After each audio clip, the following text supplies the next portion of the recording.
I'm your host, Kyle Hanshaw, driver, owner, lover boy, slash man whore, here and now, right here, right now. Kyle Hanshaw, KHR. Perfect. Okay. Insert your phone number. The show starts now. Yeah. Good evening, ladies and gentlemen. You are listening to the Three Wide Racing Podcast Show, brought to you in part by none other than Wide TV. Relive some of last week's Three Wide Racing action and get prepared for this week's race with a host of Three Wide Racing drivers and owners. To start the show off now, my name is Kyle Hanshaw, driver and owner of KHR, Kyle Hanshaw Racing.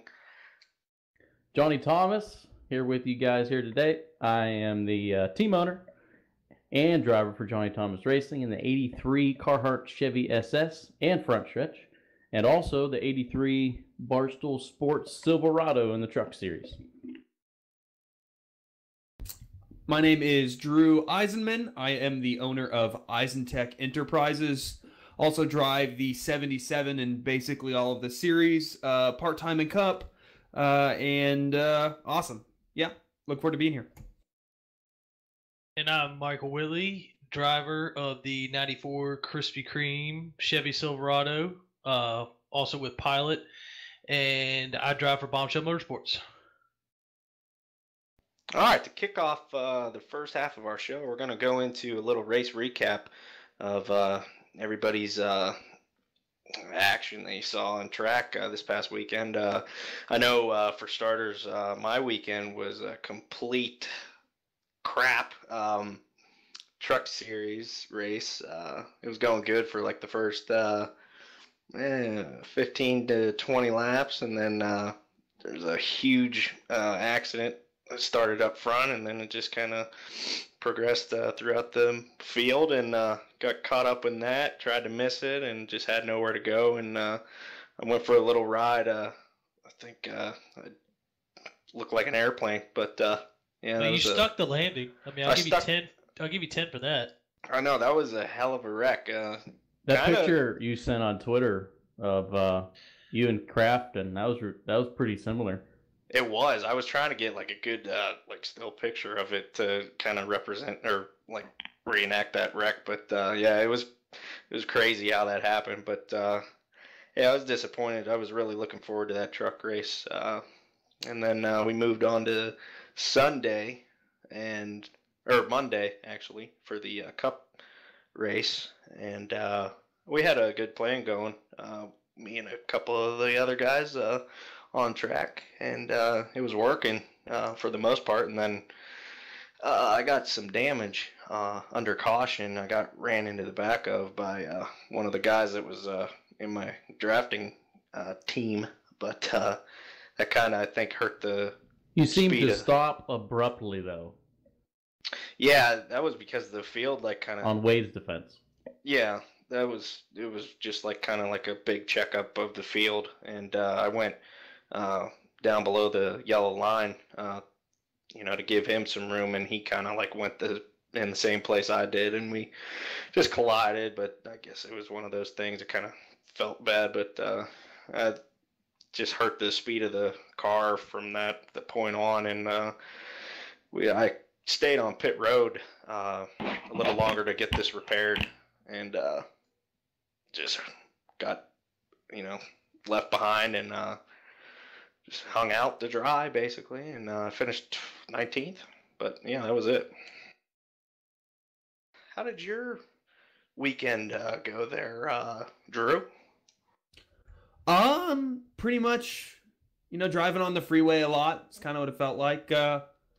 Truck race, stayed in the back, tons of wrecks. I got booped on the nose by a car spinning, and that basically ruined my truck. I had like a minute and a half of damage, and then I finished, I don't know, like 14th or something. I don't know, like outside the top 10. Truck race chaos. This is crazy. And then Cup race, felt okay about it, especially where we were starting, and then a lot of pit stop cycles, some interesting warpage going on that kind of screwed Kevin over, and then Kind of on late in the race on one of those restarts, got caught in a not great lane, and then I almost got wrecked by Corey and thought I was going to kill the entire field. And then I had to dodge a car on the backstretch, and I hit the curb, and I actually got like about 1.5 feet of air while going 180 miles an hour. Thought I was going to wreck again there, and somehow didn't. Like, for some reason, my computer or my wheel stopped registering my input off of 2, and I hit the wall and had some damage. And it was second half of the race is really frustrating. And then I was around JTR and Hanshaw at the end, and so I was throwing stuff at the wall and hoping it would stick. And yeah, I finished 11th, right behind Johnny, about like 3 inches away from getting a 10th, but it was close. Yeah, just Daytona, man. Yeah, for sure. It's definitely really hard to pass on the cup side of things on these restrictor plate races, but I think everybody, would vouch for that. But what about your weekend there, Johnny? I didn't do the truck race because I was partying in Chicago. But there we go. I watched a little bit of it. It seemed exciting. There's a lot of wrecks. We'll talk about that later. Monday, I was just riding along with you guys, with you, Hanshaw, and Richard, and Wade, and all my teammates.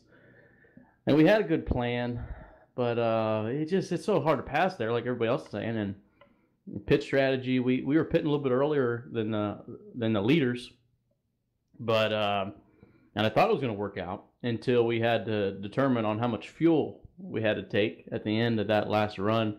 We took a little bit too much, and it was enough for those guys to pull away.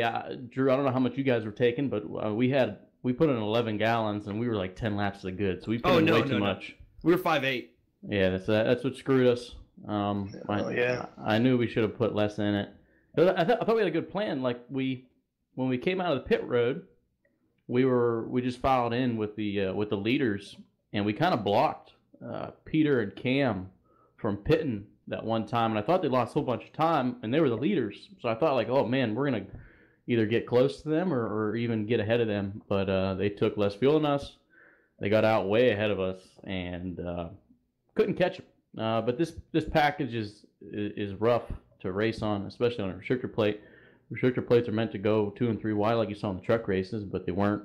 Came with the top 10. I'm happy. We all our cars finished top 10, so good day for us. I'll take 10th place. Good points day for this league. It's really competitive, and to get a 10th place or top 10 finish is always a good day. Yeah, without a doubt. You really got to be on your A game every week with this league. But what are your thoughts, Mike? How'd the weekend go for you? By the way, Michael is a new guy to 3 Wide Racing, so it's cool to have him on the show.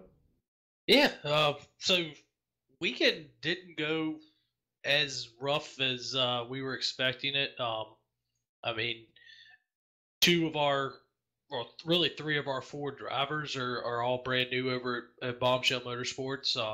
There was only 3 of us in the race, but really wasn't that terrible of a weekend. It ran towards the back at the beginning and didn't really fight for those stage points, which we kind of got lucky on because that big wreck there coming to the end of the stage kind of screwed up a lot of stuff up front.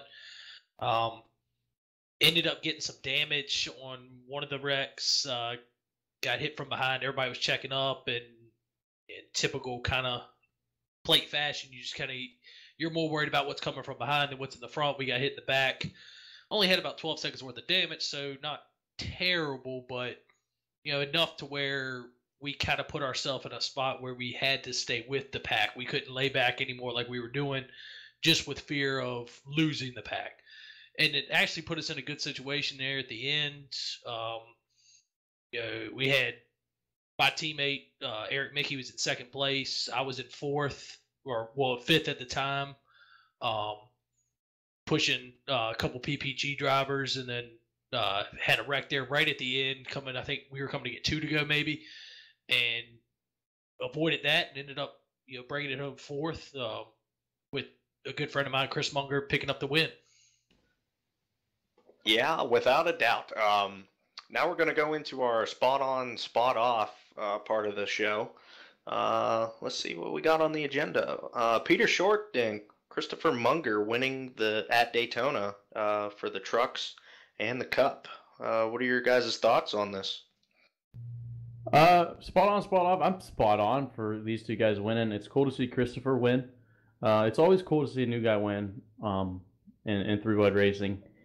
It's just nice to see how happy they are, and I think Christopher was pretty excited on winning this. I didn't get to race with him, but I saw a lot from Christopher in the DD series, and he seemed competitive, and it's good to see him win.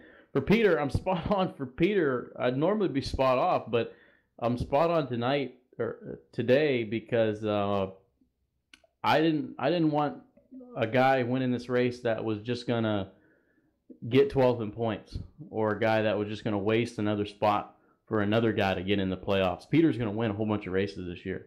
So if it wasn't me, if it wasn't one of my teammates, I'd rather have Peter, Cam, or Sam win at one of these restrictor plate races because I know they're already going to be in the playoffs. We saw last year a guy win at Daytona, and he finished 12th in points. He didn't even run half the races in the playoffs. So it took a spot away from like Mike Stevens or Rusty Webb, the guys that race every week.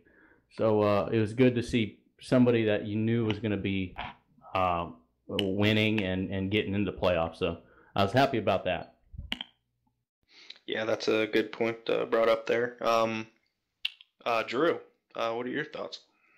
Yeah, I'm going to have to go with spot on for those two as well. You know, I know that the bombshell pinnacle guys, like, I know the quality of drivers, like Crum and Mickey. I know that they're going to be really good and competitive, and they're going to execute well in races. So, you know, definitely expect that from them. And I got to be spot on with Peter because the dude just wins every damn thing he's in. It's like, yay, my team won, but I want to beat him so bad. And, you know, Daytona's a great chance for that. I've had a pretty good record there. So, I mean, the dude just, like, even when you think, you know, it's one of those crapshoot races, Peter pulls it off. He just finds a way. Yeah. He's a machine, man. It was I didn't think Peter was going to win. I just was looking at the leaderboard during the closing laps, and I saw him up front, but I saw Cam up front, and I didn't really see what happened there at the end, though. I saw what happened. Did Sam go with somebody? I think Peter jumped out and kind of left Cam out to dry because I think Sam got a run on the outside, and he just jumped up and got in front. Yeah, I didn't really know what happened there. Yeah, but I mean, I guess this is just one of those things. Mike, your thoughts? Yeah, I mean, spot on again with both of them. Peter, you know, while I wasn't a part of the league last year, when with OCR TV doing everything with y'all last year, broadcasting and stuff like that, I did have, you know, some means of watching and means of talking with Thomas on how everything, and Peter's the class of the field when it comes to racing. Kind of like y'all said, he's winning in everything he gets in. It's almost, you know, week in and week out, you're trying to put a car out there to beat him. You know who you have to beat. Almost kind of like, you know, Kevin Harvick was in NASCAR. You know, they're putting a car on the track trying to beat that Ford car, where everybody's putting a car on the track trying to beat Peter. And then with Munger, going into this truck season is going to be tough because there are a lot of variables in this year, high car counts or high truck counts, very, very, very different tracks. So getting out, getting a win in one of the first races, you know, Daytona or whether this week at Atlanta, it's pretty big. And for Munger to go ahead and notch his name in the playoffs, that's huge. That's a step forward, you know, for him to not have to worry about some of those races that are coming up mid-season where, you know, a slip or a struggle could really hurt you going into the playoffs. I have a question, if anybody can answer it, about the truck series. If we win in the truck series, are we in the playoffs? I have no idea. I haven't read the rule book. I'm a terrible driver. What can I say? Oh, man. Because I know the playoffs are different. And if somebody wants to rant about that, we have a rant segment But I didn't know if you won in the regular season, if it counted if you advanced into the playoffs. I'm not sure. Well, Michael's on that though. We can go to the next segment. Yeah. I guess I'm spot on for both drivers as well. Peter, just one of those guys that you just gotta show up every week and just bring your A game because he's just gonna be fast each and every place we go to. And then with Christopher Munger, I raced with him in the DD series, and I'm racing with him in the trucks. I actually raced with him in a couple like pickup races, just non-session or not official. But I mean, I like him as a person. He's a good little racer, and he's a good restrictor plate racer. And I think we're gonna see a lot out of him this season. Got just one little add-on to the spot on about Peter. The most irritating thing about him is he's the nicest damn person I've ever met in my life. Like, he's the most courteous, friendly, like, giving person. And it's like, dude, give me something to not like about you because you win too damn much. Okay, so it is not a win and you're in. It's 12 drivers total, format based entirely on points. 12 highest drivers in the point standings will advance. Wow. So points really do matter for this season in the trucks. And we can go in that in the rant part. For sure. Yeah. Let's go to the next one. Race control, handling, connection issues. Ooh. That's a big one.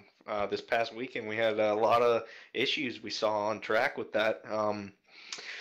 Mike, what is your thoughts on that? So, I didn't really see anything in the Cup Series. I wasn't racing in the Cup Series, so that part I can't really talk about it. But in the Truck Series, we put the servers to the test. I think we had 38 trucks on track. I mean, that we put everything iRacing had to the test. Bouncing around, there wasn't really much from what I could see. You had your typical plate track kind of wiggling there a little bit early on, but kind of feathered it, its way out. One of the big problems I was having is just, I have it on where I could see 20, 25 cars at a time, and I was losing the field, 5 seconds in front of me, 10 seconds in front of me, where normally I would see everybody. So, race control issues during the truck race didn't really seem to play into a factor that I could tell. We did have one, I will say, there was one netcode wreck there with Rusty Webb. He got kind of shoved up. That was totally netcode. I feel bad for him, but other than that, I really didn't see much. Yeah, I know I've experienced major netcode issues in the past, especially on restrictor plates. This past weekend, both in trucks and in Cup, I think it was James Duke that was just blinking like crazy in and out just the whole time, like he was in front or whatever, and just that was, you don't want to see that on a plate track per se, but I don't know, there was, I think, did we have guys actually get kicked out of the session because they lost? Yeah, Skyler and Hackathorn's other teammate got kicked out from the front. They got kicked out from the lead. Yeah, that's right.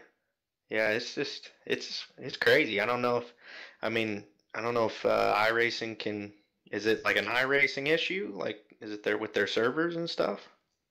That seemed to be what it was. We're talking with a couple guys and everything like that. It seemed like everybody's S-bar, which is the communication between the server and your computer, was kind of going a little haywire there.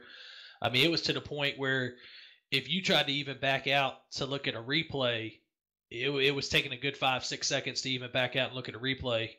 So it was definitely something, between the server and us. Yeah, I did notice that when I went back and looked at the big wreck that happened in the truck series. It was like in slow motion all the time. But Johnny, what are your thoughts on this subject? I'm spot off, man. And James Duke, man, you got to fix your internet. It's obviously sucks. But here's the thing. This is why I'm spot off. Duke started second, okay? and he was jumping up and down. This is Monday race, jumping up and down, literally at the start of the race. Pace laps, lap 1, and he fell to the back, which is cool. The warning should have been issued right there, right at the first lap. Warning: you're jumping up and down. You're going to cause a wreck. And I would be spot on with race control if Dukes caused a wreck on lap 1, because you can't boot the guy that quick. But this happened on lap 51, and Dukes blinked into, I don't know, Kevin Finn or something, and it ruined Kevin's day. And this was lap 51. They had 50 other laps to kick him or boot him and get him off the track, but they didn't, and they waited till lap 51, and it ruined Kevin's day. He was out of the race after that. So that's why I'm spot on. Like, you had 50 laps to boot this guy, and I know that I'm sure they have a reason to why they didn't boot him, but there's supposed to be a warning, then a black flag or whatever, and then a removal. But they didn't do that, and it ended up causing Kevin's day to be short-lived. Yeah, I think we experienced that last season at Talladega, I believe, in the B-car races. Actually, I think it was the wreck that I was in from netcode from, I think, Velez's car, but he did that the whole race, and they never booted him off. So, and we all have connection issues at one time in our iRacing career or whatever. Oh yeah, for sure. And I'm not really putting any blame on Dukes, but like, if you're blinking up and down, go to the back, and he did that. Yeah. But you got to handle that somehow. I know I've gotten warnings. I've never gotten black flag, but I've gotten warnings to go to the back for blinking. So I don't know. It's kind of stupid, and I feel bad for Kevin for that happening to him. Yeah, that was unfortunate for him. Drew, what's your take on this? Yeah, I'm spot off. I'm with Johnny. I think it could have been handled better. I think we need to look into ways to make it to where it will be handled better in the future. I don't really put it on the race admin necessarily, because they followed procedure, could have been a little more expedient, but I just think it needs to be less lenient for cup races or for plate races in specifically. I'm okay with kind of the warning, then black flag, then removal on literally any other track besides the super speedways, but I think on the super speedways, because warp can ruin not just the warpee's day or the other person that they contact, but it can destroy the whole field. Like, had James Duke he very well could have caused a huge wreck on lap 2 that would have literally ruined everyone's race. And everybody would have been talking about that. Yeah, exactly. And that's not good for anyone. So I think we need to just kind of come up with some ideas to maybe make it better into the future. But I mean, Kevin, he got wrecked because of warp, but also because James Duke went 180 miles an hour into the apron in turn 3 and floated up the track too. So that's true. There's some other things that could have been avoided to keep that from happening. But yeah, I think we can do better. Absolutely. Dukes needs to get rid of the dial up. Yeah. Without a doubt. Oh man. Okay, for the last bullet in our spot on, spot off segment is the big ones during Sunday's Nathan Young Designs Truck Series. Oh, well. Mike, what do you got on this? Well, I feel like a lot of them were caused by too much aggression too early. I understand stage points are a big deal. I understand that, especially in this truck series, now that we know the wins are not going to carry over, these stage points are going to be huge. But bumping, banging, moving all around that early in the race when you got 40 more laps to go and you end up causing a wreck, taking out a lot of good trucks, it's kind of uncalled for almost. I mean, I know we've all been there. Every person that's ever raced a plate race has made a stupid move at times. But I know we had one where we had a caution, and then it's like as soon as we go back green, we got another caution. It's kind of ridiculous that the big ones are taking. They're happening so frequently, I guess I should say. If we just if everybody can just ride around and relax. I mean, looking back at the Cup Series, there was one wreck. With the trucks, there was, what was there? 6 cautions for 22 laps of an 80-lap race. I mean, that's a lot.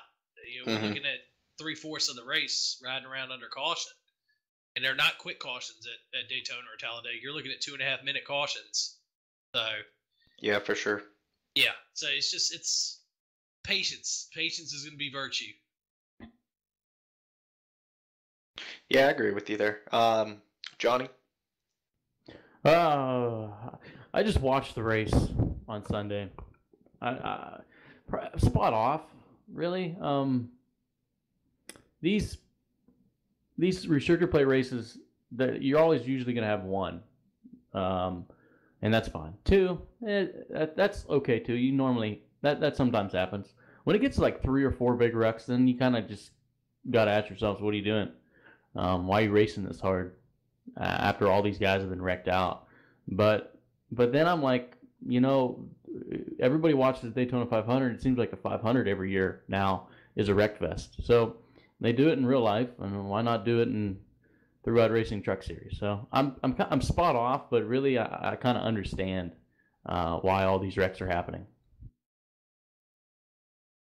Yeah, I mean, it's inevitable. You're going to have at least, 1, maybe 2 big ones at these plate tracks nowadays. Drew, your thoughts?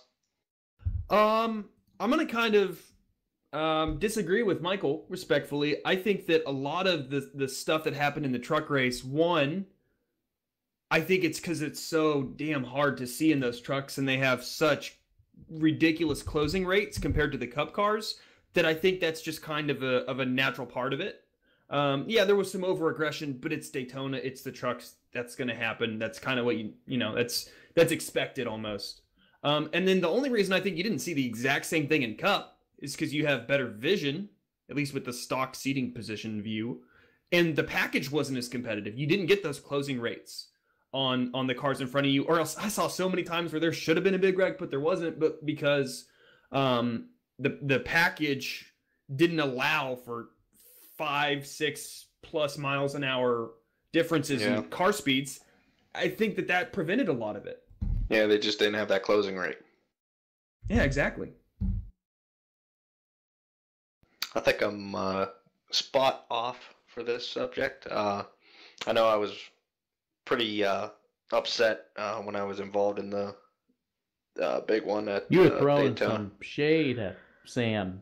Oh, yeah. Well, that was kind of me just busting his balls about it. But, I mean, it could have been avoided, yes. But then again, I've been there. I've made mistakes, and we all do it. I think it could have been avoided. I don't think it necessarily, should have happened that early in the race. Because, I mean, I say time and time again, like, there's no reason to be, racing as hard as some of these guys do early in the segments of these races. But I mean, it's just one of those things that happens, and it's inevitable. So, but moving on, let's go to our talking point of the show. First one we got up here is the pit stop woes. Drew, what are your thoughts on this? I mean, I didn't really, I was off sequence compared to like Johnny and you, Kyle. So I didn't really see I didn't have any issues with any pit stops throughout the whole weekend, so I don't have a lot to say. You know what? I think I'm there with you.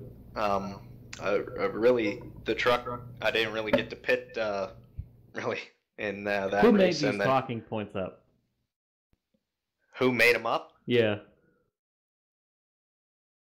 I think we won Johnny Thomas, if I'm not mistaken. That was a sucky one. No, what I meant geez. by We can edit. I'm going to talk about it. I wasn't done. Oh, well, continue. Yeah, rude, Johnny, rude. Damn. Just keep it in the podcast. Jeez. My thoughts on this subject. Really, I didn't really get to pit in the truck race, so I didn't really have any issues there. And then in the Cup race, we had a really good plan going for the whole race, and I think, nailed it on pit stops and our pit strategy. I mean, Johnny, you basically have to agree with that. I mean, that was one of our best races on pit road that we've had in a while. Oh yeah, it was. I was usually when you get 4 or 5 cars that hit the pit strategy perfect, you're guaranteed a top 10. And unfortunately, we were 8th, 9th, and 10th, but we just miscalculated the fuel. But like Yeah. for me, the pit stop woes. There was a lot of discussion on fuel and how long it took to fuel up these cars. And I don't think this is any kind of any comparison to real life. I don't. You guys can argue with me, but like I think Corey took no tires and full fuel, and it was a 14-second pit stop. I mean, I don't ever remember anybody filling up full fuel in the Cup Series in real life and having it take 14 seconds. So I think there's some iRacing kind of like glitches, or maybe that's just how they got it set up. I know I got screwed in the dual race because my pit stop was over 14 seconds and I only took 2 tires and full fuel. So as far as pit stop woes, I think this is more of iRacing, or is this just what they want? I'm not too sure.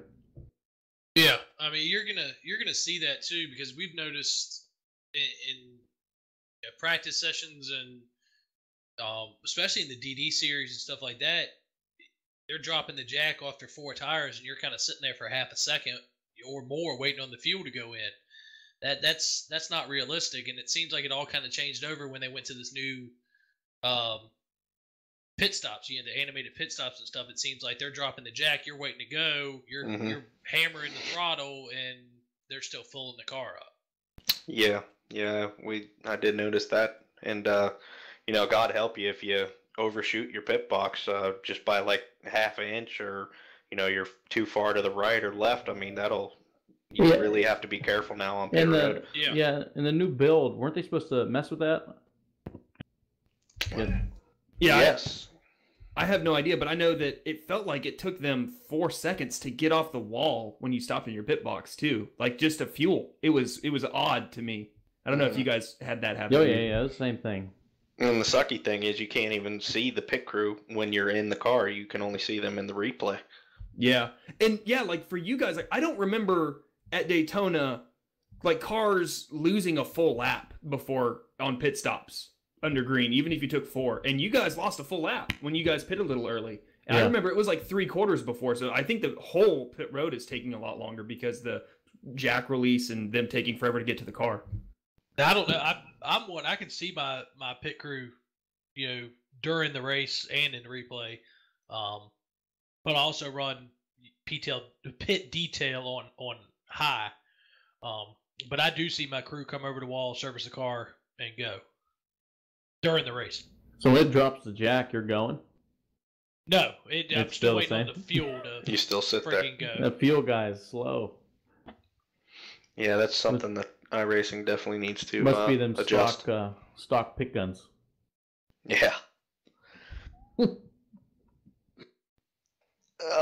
can go to the next covered one. that. Yeah, let's go to the next one here. New drivers and teams in 3-wide racing. Your feelings on that? Let's start with Mike. So, I guess I have a first-hand view on this, being a new driver on an older team, not a brand new team, but you know, not a established team like 3OG and stuff like that. Yeah, new to 3-wide. Yeah, new to 3-wide, and it's pretty good. I've always been one that, you know, coming from a league where we left, Pinnacle left, PPG left, and now it's just kind of a couple teams. It's nice to get into a league where they're constantly bringing in teams and bringing up teams of great caliber.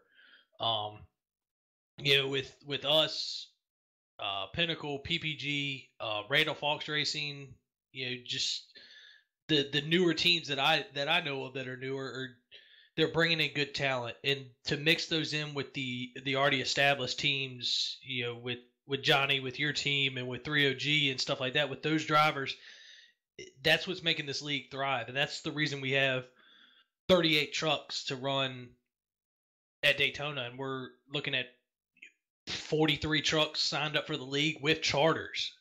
So that's pretty huge, and I think nothing but good as long as we can keep the new drivers and the new teams coming in, regulated. Don't let just anybody come in that's going to ruin everything, which we haven't had that problem. I haven't seen any new drivers that have caused any issues.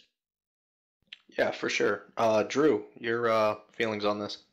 It's exciting. Like really, like over the last 12 months, seeing all the new guys that, maybe they started a couple races last year, like Chuck, but they're going to be awesome this year. It's really cool to see like the strength of the field of 3 wide increase for basically the 2 years that I've been here.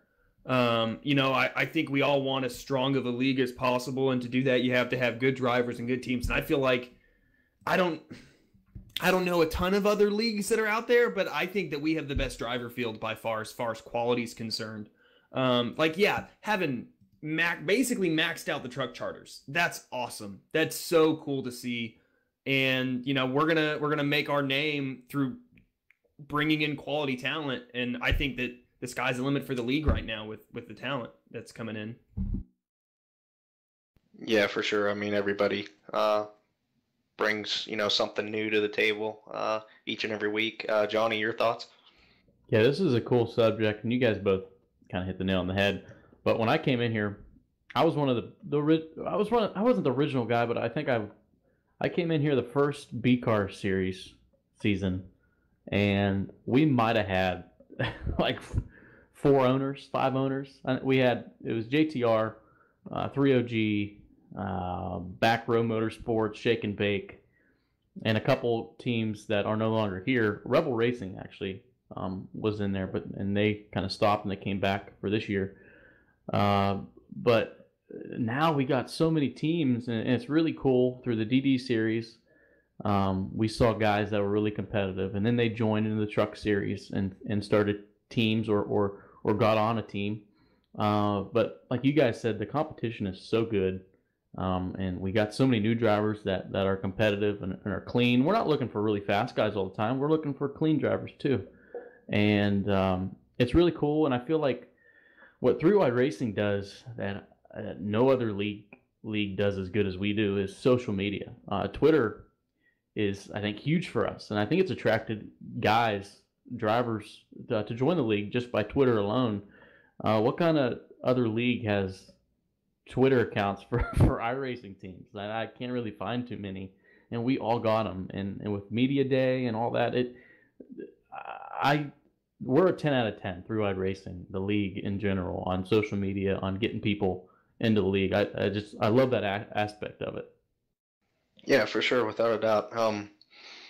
My take on this, this will be my second full year in 3-Wide. I know my first year when I got here, it was because of Johnny Thomas, JTR racing and all that, but I wanted to start my own team and see what I can bring to the table. And I just really wanted to just impress like the guys that are currently in 3-Wide. Like, I wanted to be consistent, not necessarily fast every week, but just consistent, not messing up or anything and hitting my marks. But I mean, since my first year here, this league has really taken off, and I mean, it's cool to see like all these new guys that came in and did the DD series and then are coming over into trucks and cup. I mean, it's just a really good feeling, and it's just going to keep on growing, and it's just really cool to see it grow. But let's go into this week at Atlanta. I know they we're going to try something new this year for the realistic weather and track conditions. What are we going to really expect this week? Drew? It's going to be cold. It's going to be real Freezing. cold. 41 degrees at Atlanta. From my little sample of the Cup car over the past few tracks, it is going to be interesting to see how that cold weather affects the handling of the Cup cars. I haven't driven it yet. I'm not racing. I don't plan on driving the Cup car. I'm one of my off weeks this weekend for Cup. But I don't know if it's going to make the car where it's going to be so cold that the tires don't get any heat in them and that you just slide everywhere, or if it's going to be as gripped up as possible. I don't know. It's going to be really interesting to see how that insanely cold track and air temp really affects the racing. Yeah, it's definitely going to be a toss-up. Johnny, your thoughts? Yeah, I agree. I don't really know what to expect. I think it's a really cool aspect, just because we're talking about we don't know what to expect for Monday's race, or even Sunday's race as well. Well, the coldest we could do is 65 degrees, and I don't know if it's going to be windy or not. That might play an effect, but with 65 degrees, and it's going to be cloudy, overcast, so it's going to be fast. I can predict maybe really fast laps at first, and then the car. Atlanta's always been loose, but if it's cloudy and if it's cold, you might see some cars have a tight condition, maybe especially through 1 and 2. The trial has always been loose. I still feel like it's going to be loose through the trial, or coming out of turn 4. But I'm excited for it. I think we're gonna have a good show. I'd rather have it cold than like 90 degrees. Yeah, for sure. Mike, your thoughts?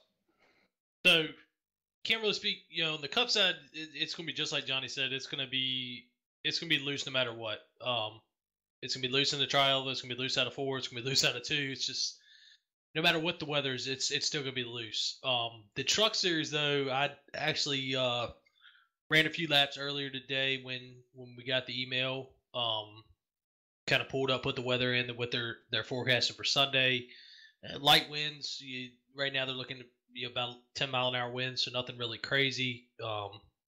But the truck is just hooked up on the bottom. It's going to be fast. It's going to be wide open. But you're still in Atlanta. The tires are still going to fall off, and it's still you can go out there and run as many hot laps as you want to. At the end of the day, the drivers that are going to succeed, especially if we get a caution-free race, are the drivers that can manage their tires and the drivers that aren't burning them off. It's going to be a lot of a race of give and take. On the restarts, on the first part of runs, and just letting the guys go, let them burn off their tires, and then flipping around and passing back by them 15, 20 laps later. Tire fall off is very, very quick. But at the same time, just from what I experienced, just from what I put in, you were hitting about 8 to 10 laps wide open, not even cracking the throttle. Yeah, that's true. I feel like we need to bring in weatherman Brent Miller every week to give us a forecast for the race. But I agree with Michael too. Yeah, and another thing I'm going to ask you guys, when do you think, like how big of a fall off is it going to be, like time-wise, from fresh tires to like scuffs? What do you guys see? I've seen sometimes at Atlanta 2.5 seconds.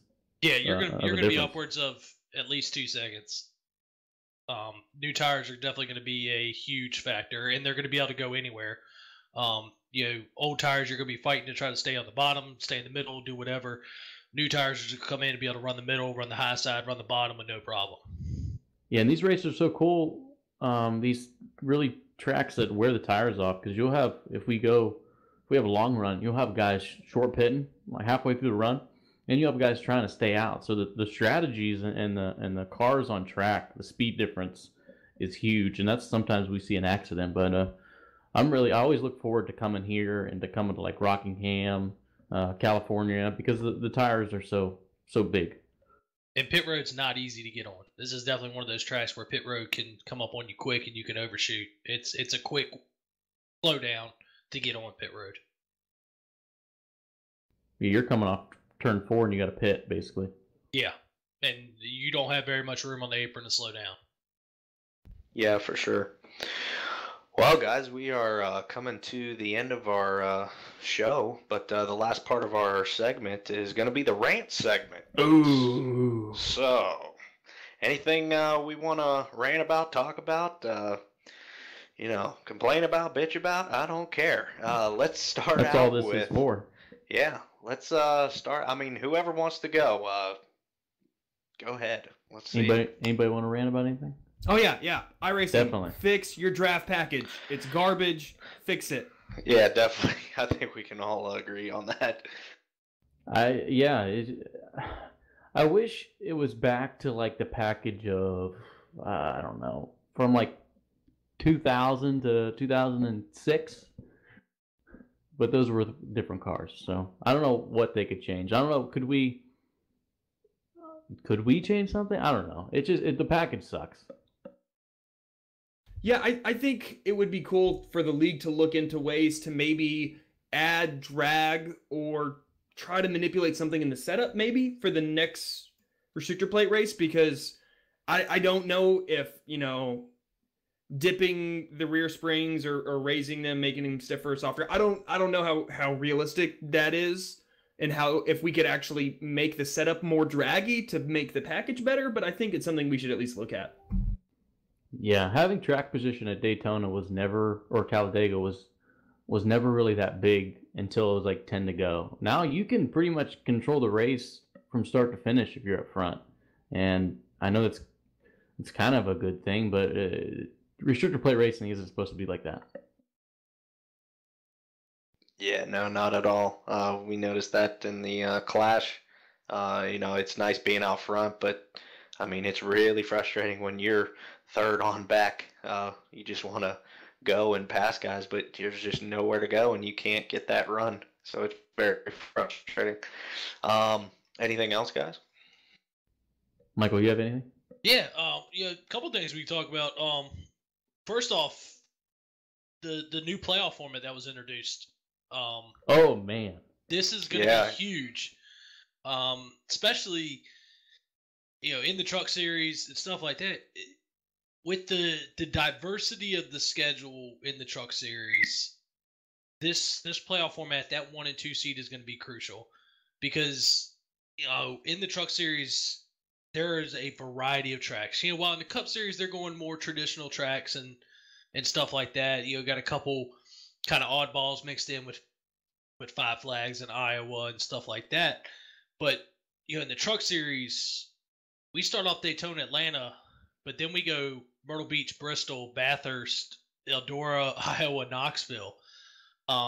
That's a crazy schedule. I love it. I love it so much. It's the best schedule any league's ever had with the stock car. But the thing is, with the Truck Series, your first 3 rounds of the playoffs are 3 very, very different tracks, 3 very different styles of racing. You're looking at Williams Grove, Circuit of the Americas, and Southern National. To get a first round bye is huge. If you can go in as a 1 or 2 in the playoffs, or in the point standings going into the playoffs, you get to bypass all those, and then you can get into Talladega, New Hampshire, and Chicago, which makes it a little bit easier going forward. Because it's going to be tough. I mean, Williams Grove is not a very easy track. It's not high banked like Eldora. It's a flatter dirt track. Circuit of the Americas is a flat track built for high downforce, fast cars like F1. And then Southern National, it's a short track, and it's going to be a lot of beating. It's going to be a lot of banging. There's not a lot of room at Southern National to move, and track position there is going to play a key. So I think going forward, it's going to be a race to get that first or second going into the playoffs. That first round just blows my mind. There's going to be tons and tons of mad people. Well, even on the Cup Series side, the first round, Milwaukee, Watkins Glen, Dover. That's 3 very, very different styles of racing. You have a flat track, you have a road course, and you have a high banked concrete oval. Yeah, I've always said the first round of the Cup Series, in my opinion, it's the toughest. I don't know if you guys will agree, but I feel like that's the toughest. I know Talladega is a wild card. That's a tough round, but that first round is, for me, it's a make or break. Yeah. Oh, most definitely. But yeah, that whole Truck Series playoffs, I know all you guys have different opinions, and if the Twitter was going crazy when Corey announced this format. But I like, this should have been a spot off question. I like it. I like the craziness of it. I know it doesn't benefit the guys that were running really good all year, but actually in a way it does, because if you run good all year, you're going to get a first round bye in those 3 races. I think that's true. You should, yeah. Yeah. So the first 2 guys who are first and second in points overall, and that's not guys that's going to get a win. It's first and second, the guys that had the best season until the playoffs. They're going to get a bye. So I think that's huge. You're taking kind of a playoff format, and you're kind of taking old style format and kind of pushing it all together and creating like March Madness. So I like it. I think it'll be fun. It's the playoff madness of 3 wide.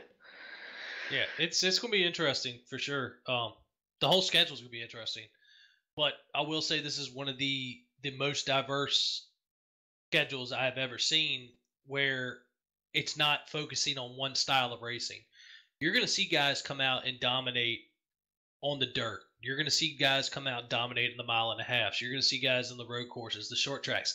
But there's such a good equal spread of that it's going to come down to the drivers that are good on multiple facets of racing. For me, my worst is going to be the road courses. That's going to be a struggle. But the short tracks, especially looking at Myrtle Beach and Iowa, those are 2 tracks that I'm looking forward to try to get points and try to do good at.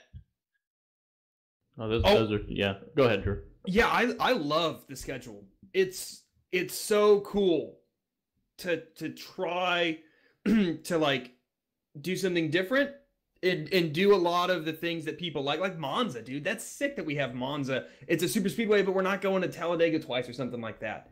I don't like the championship format, and it's not. I like it. Okay, I will add that with an asterisk. I like it better than the Cup format, but I'm a traditionalist when it comes to racing.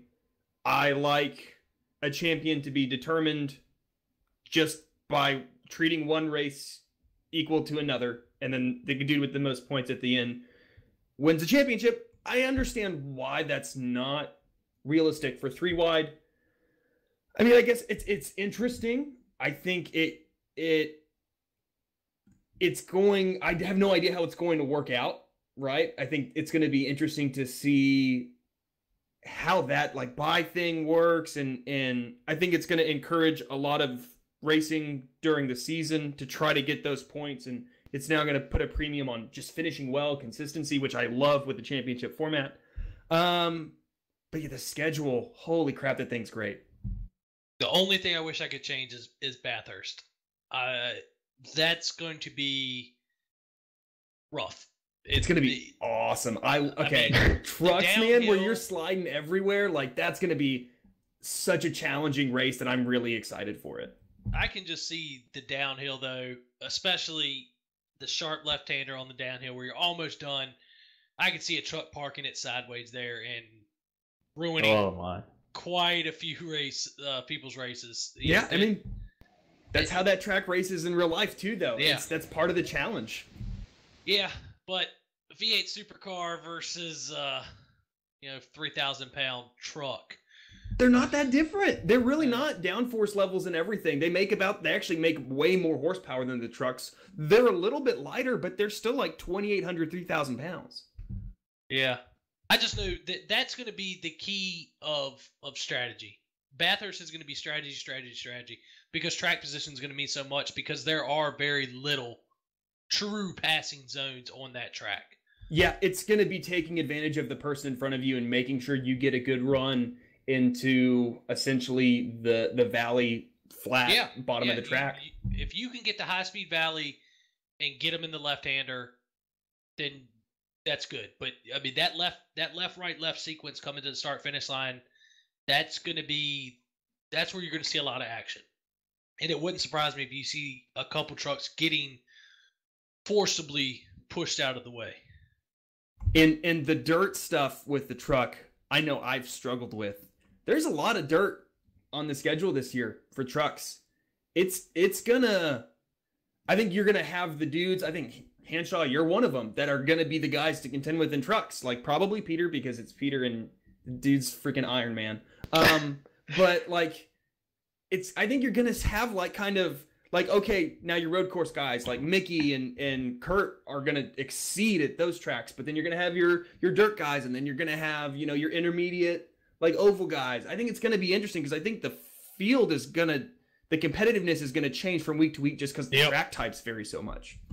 It's gonna be like what Mick. It's gonna be like what you said, Michael. Is the guys that can run like 5th to 10th at every single track is gonna be the guys that's gonna be up in points. Yeah.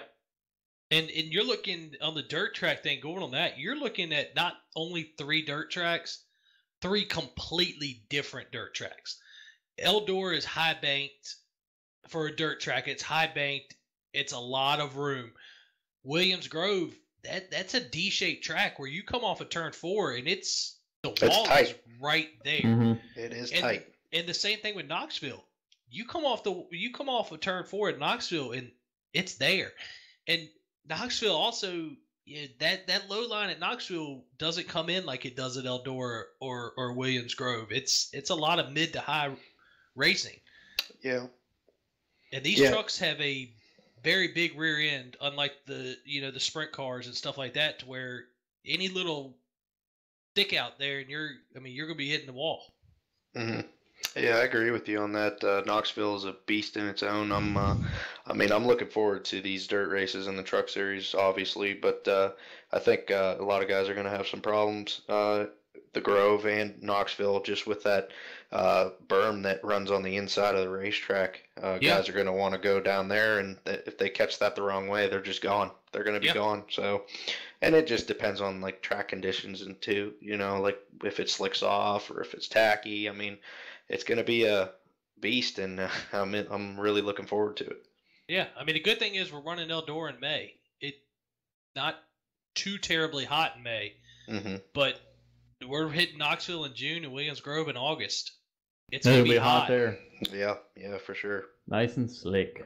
Oh yeah. Knoxville and Williams Grove are going to be tracks where everybody's going to be frustrated. Eldora, I think, is going to put on a really good show. But those 2 tracks, it's going to be a lot of, I think, upset people, but more upset towards themselves than anybody else. Are we running like a lot of laps for these dirt races on the truck side? Like anybody notice? Yeah, I think they're 150 laps every single one of them. Okay, yeah, that's not bad. I mean, my thing is, are we doing the heat races with them? Because I'd heard some talks about that. Because that was kind of my last rant that I had. Is that's the problem with 43 cars at some of these tracks. The dirt tracks, there's no way. We got to do some kind of heat race with that. And maybe even on these short tracks, 43 trucks, if everybody shows up at Myrtle Beach or at Langley or at Southern National, I mean, you're almost going to be looking at the tail end of the field when you take the green flag. Would you guys consider eliminating people after qualifying? Yeah. Or like you could just do practice. You could be like DNPQ did not pre-qualify. Like only X number of pit stops are available. You have to be at that spot or higher in practice. If not, you don't get to qualify. You don't get to race. That way the pit stalls aren't all screwed up. Yeah, and I mean everybody get provisionals. It's how they get sent home without points. But I mean even a heat race. Even we qualify or split the room up in half and run an A heat, B heat based off points or something like that. I mean the first test is going to be Myrtle Beach. We're going to run Myrtle Beach 40, however many trucks show up. But if we come off of there and it was just a caution fest because of the lap cars and stuff like that, I think definitely a change would need to be made to almost like you were saying there, Drew, with the DNP. If you're not 24th or better in practice, you're not racing. It would definitely put an emphasis on people taking practice seriously too. It would be real high tension practice where people are putting laps down. I think that'd be really cool. I think that'd be fun. Yeah, that's a neat thing to throw at Corey. Yeah, good idea. Because almost like the dirt, the short tracks are the three short tracks I named. That are NASCAR home tracks are 3 very different tracks. Myrtle Beach is flat, Langley's very flat, and Southern National is a bowl. Southern National is very, very fast. Yeah, if you take the dirt tracks and the short tracks, we got basically 8 or 9 short tracks in the schedule out of the 19 race schedule. I think that's really, really interesting. Yeah. And I think that's what the league kind of needed too, and that's what obviously NASCAR needs. But I mean, the short tracks, looking forward to it. Yeah, we can talk about this for hours. Yeah. Yeah. Yeah, no kidding. No kidding. All right, folks. Well, that's the conclusion of our show. We'd like to thank you for tuning into the Three Wide Racing Podcast Show, brought to you in part by Three Wide TV and R.K Productions. We will see you again. Thank you. See ya.